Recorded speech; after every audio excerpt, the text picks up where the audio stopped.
The US is funneling money into tracking systems that are threatening to make the very concept of privacy a thing of the past. It could mean people's every move being used against them to keep them under surveillance.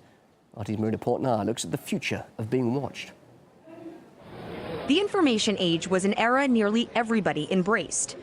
But today's surveillance age, experts say, is a reality almost no one can escape. We are 5 years away in New York from zero privacy, from every New Yorker being tracked and cataloged and watched, and that information being saved for pretty much an indeterminate period of time. Private investigator Steve Rombaum believes America is being landscaped into an eyes-wide-open society through the advancing market of biometrics, technology that uses physiological and behavioral recognition to identify people.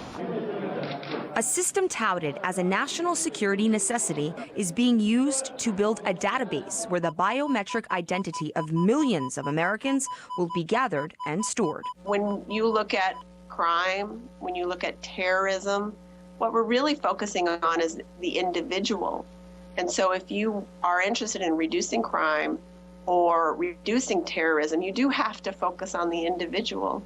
And biometrics is a way of connecting the person with a measurement. Recognition of unwanted visitors. Face recognition and iris scanning are the current tools of the trade. However, scientists are reportedly developing new technology aimed at identifying anyone from much greater distances. If researchers are successful, the Defense Department may eventually be able to detect individuals by ear shape, heartbeat, walking patterns, and possibly even odor. Long-range fingerprint and iris scanning are reportedly also being explored for the U.S. toolbox of tracking. Are there reasons to have such security devices? Sure. Do I think it's American? Do I think it's appropriate that somebody can press a button and determine everywhere I've been, everything I've done, everyone I've been with? No, it's wrong. And I think that we're entitled to privacy.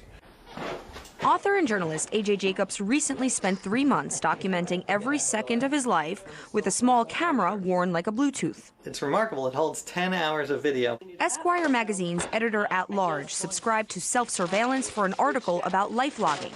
Yet he believes the market of high-tech cameras and consumer biometric applications will soon make little brother an equally big concern. And I think that we're not going to have a private moment in the future.